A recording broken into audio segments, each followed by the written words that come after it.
अस्सलामु अलैकुम वरहमतुल्लाहि वबरकातुहू।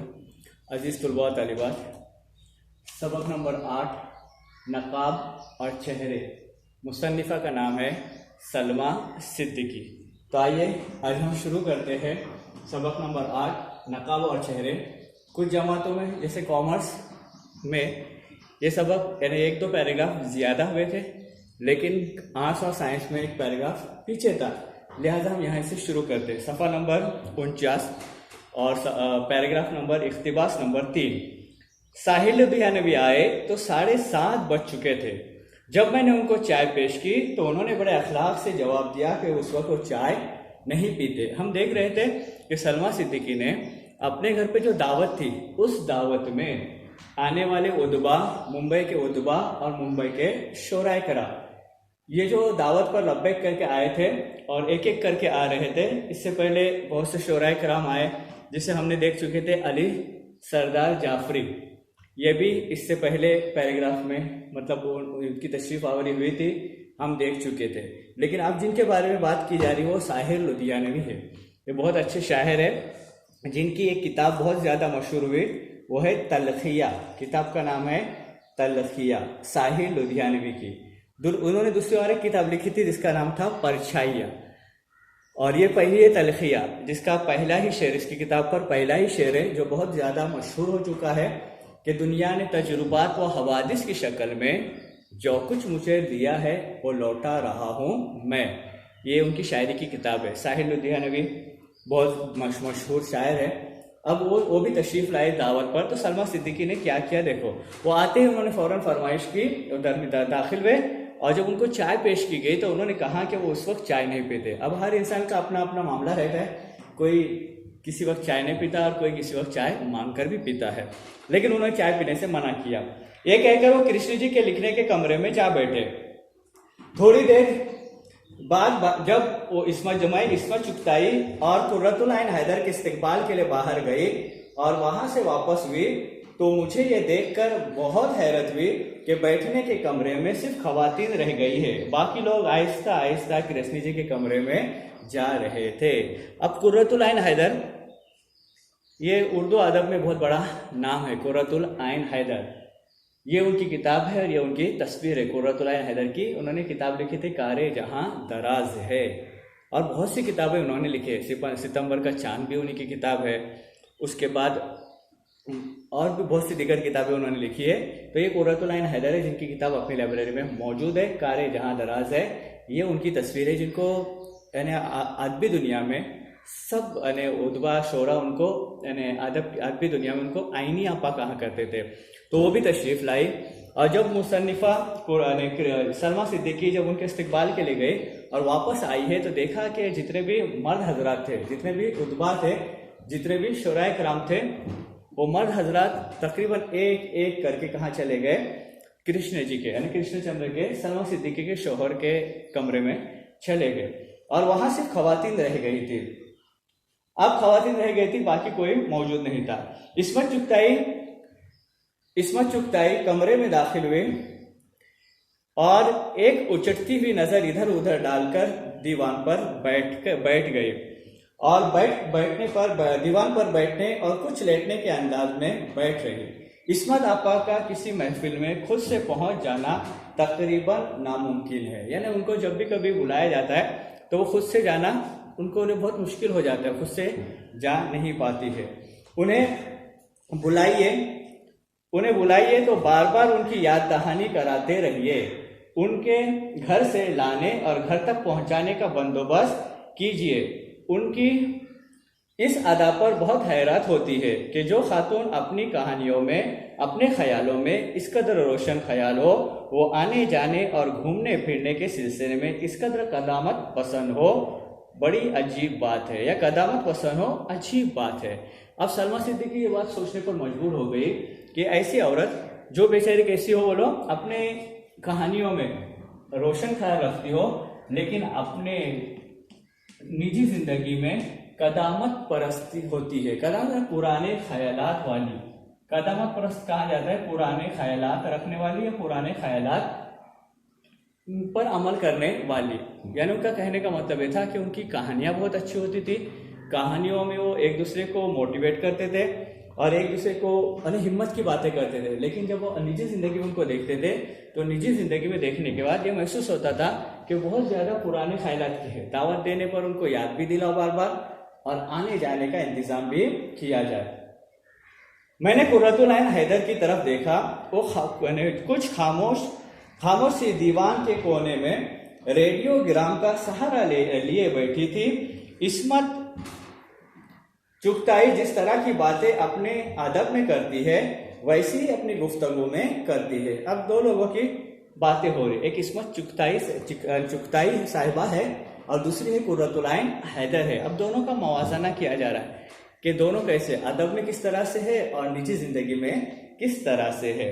वैसे ही अपनी गुफ्तगू में करती है, मगर आईनी अपने रख रखाव मजलिसी गुफ्तगू, आईनी यानी कुर्रतुल ऐन हैदर, जिनके हमने इससे पहले तस्वीर देखे थे। तो कुर्रतुल ऐन हैदर जो है, हैदर जो साहिबा है, ये अपनी गुफ्तगू में किस अंदाज से पेश आती है। फिर उसके बाद आदाब महफिल में इस्मत से बिल्कुल मुख्तलिफ है। आदाब महफिल, एक इंसान होता है तन्हाई में अलग अलग यानी उसका रवैया होता है, लेकिन जब किसी मजलिस में या किसी महफिल में बैठता है तो वहाँ जो उसका अंदाज होता है बहुत ही अलग होता है, बिल्कुल मुख्तलिफ है। अपने अदब में वो जितनी मॉडर्न है जिंदगी में उतनी ही कदामत परस्त है।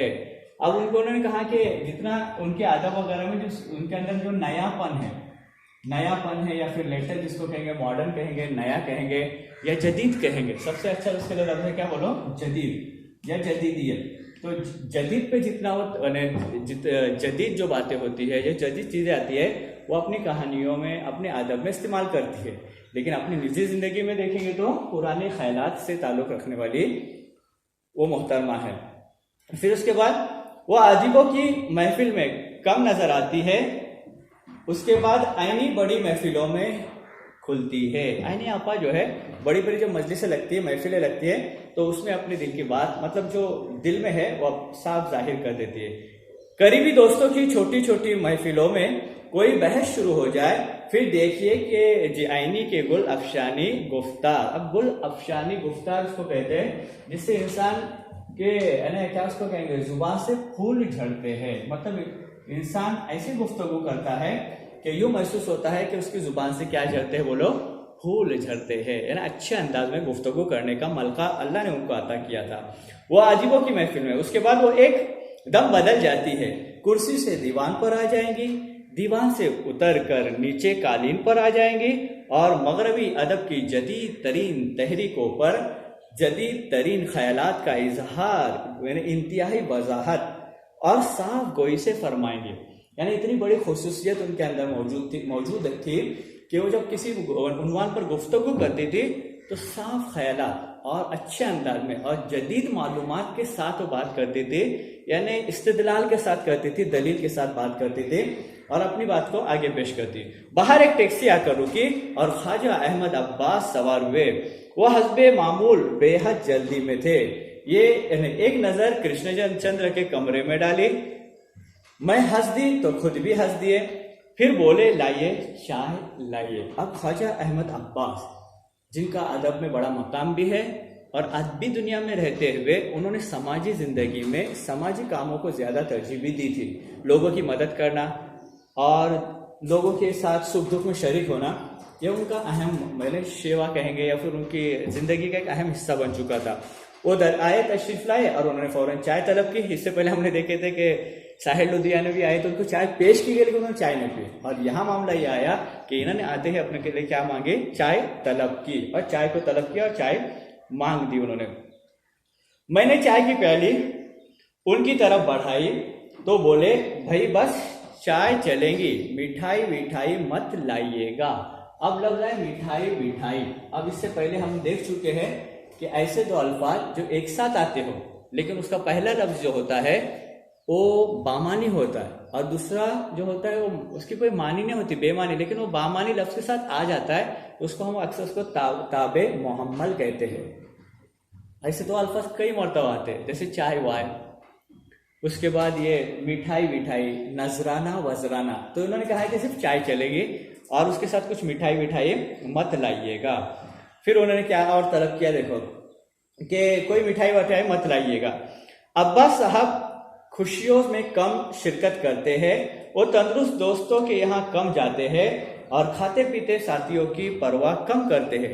लेकिन खुदा न खास्ता खुदा न खास्ता उनको ये पता चल जाए कि उनका कोई दोस्त साथी या शनासा परेशान है, उदास है, मकरूज है, बीमार है, तो फिर अब्बास साहब अपना हर जरूरी काम छोड़कर उसकी यानी हर अपना जरूरी काम छोड़कर उस इंसान की तीमारदारी में लग भी जाएंगे। तो कितनी अच्छी बात कही गई है। एक लफ्ज है मकरूज। मकरूज के माने थे कर्जदार, यानी अगर उनको मालूम हो जाए कि उनका कोई दोस्त, उनका कोई शनासा, उनका कोई साथी अगर बीमार है या मकरूज है, कर्जदार है, या किसी और बीमारी में या किसी और परेशानी में मुब्तला है, तो फौरन वो अपना काम छोड़कर फौरन उसके पास चले जाते थे और उसकी मदद करते थे। यानी ख्वाजा अहमद अब्बास जो है, इनकी बहुत सी सिफात इस सबक में बयान की गई है। फिर उससे अपना तमाम काम छोड़ देते थे, चाहे कितना अहम और ज़रूरी काम क्यों ना हो, वो फौरन छोड़कर कहाँ चले जाते थे, अपने दोस्त, अपने यानी साथी जो भी रहेगा, उनका भाई या रिश्तेदार, उसकी मुलाकात को जाते थे और जाकर उनका अगर कोई कर्जा हो और अगर उनके पास मौजूद हो पैसा तो उसकी मदद करते, कोई बीमार है उसको तीमारदारी करते, किसी को और किसी चीज़ की ज़रूरत हो तो उसको भी पूरा करने की कोशिश करते। अब्बास यानी ख्वाजा अहमद अब्बास साहब को किसी चीज़ की तलाश है, ये मैं आज तक न समझ सकी, इतना यकीन ज़रूर है कि उन्हें किसी की तलाश है, वरना वो यूँ हर वक्त अपने आप को मसरूफ़ न रखें। यानी इतने बेहतरीन इंसान है कि सब कुछ होने के बावजूद, अदब है, लोगों की मदद है, इतनी सब कुछ होने के बावजूद भी वो हमेशा अपने आप को मसरूफ रखते हैं।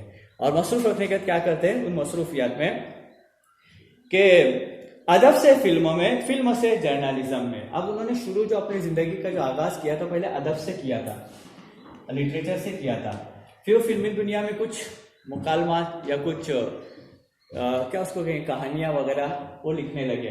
फिर उन्होंने उसको छोड़ दिया, फिर जर्नलिज्म में आ गए, सहाफ़त में आ गए हो, और सहाफ़त को भी उन्होंने खैराबाद कहा। फिर जर्नलिज्म से सियासत में आ गए। अब उन्होंने वो जो फील्ड थी, वो शोबा था, उसको तर्क कर दिया और फिर कहाँ आ गए, उसको मतलब सियासत में आ गए। और सियासत को छोड़कर फिर दोबारा कहाँ गए, देखो कि सियासत में, और सियासत से समाज सुधार में, और समाज सुधार से बच्चों की तालीम में। जब उन्होंने सियासी ज़िंदगी को गुजारा, सियासी ज़िंदगी गुजार कर हो गई, तो फिर उन्होंने तमाम चीज़ों को छोड़ दिया और फिर दोबारा वो कहाँ आ गए, समाज सुधार में आ गया। और फिर वहाँ से बच्चों की तालीम पर उन्होंने ध्यान दिया। तालीम में वो हर वक्त किसी न किसी मसले में अपने को उलझाए रखते हैं।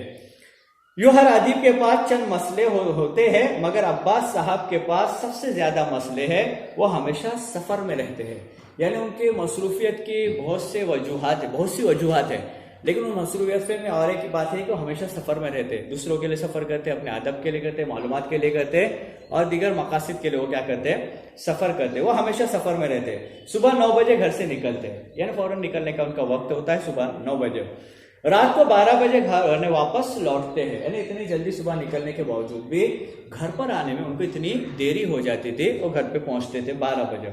टैक्सी में पढ़ते हैं, हवाई जहाज में लिखते हैं। टैक्सी में पढ़ते मतलब जो मौका मिला उस मौके का इस्तेमाल करके वो पढ़ना क्या कर देते थे शुरू। अक्सर टैक्सी वगैरह में सफ़र में कभी कभी सिग्नल पर टैक्सी बहुत देर तक रुकती है, तो ऐसे वक्त में क्या करते वो पढ़ना शुरू कर देते। हवाई जहाज में लिखते हैं। हवाई जहाज में लिखते मतलब वो अलग अलग मानों में है। एक तो यह कि अगर वो सफ़र दूर का है तो हवाई जहाज में भी कुछ अगर कहानी याद आती थी, कोई मजमून याद आ जाता है, किसी उन्वान के मुताबिक उनको कुछ लिखना रहता है, तो फ़ौरन उस पर भी वो ध्यान देते, तवज्जो देते और वहाँ लिखते हैं। हवाई जहाज में, रेस्तोरां में सोते हैं, जहाँ खाने पीने के लिए रुकते हैं वहीं थोड़ी देर क्या करते, गुनूद की तारी हो जाती है, हल्का लेट जाते, मतलब ये एक अंदाज है लिखने का।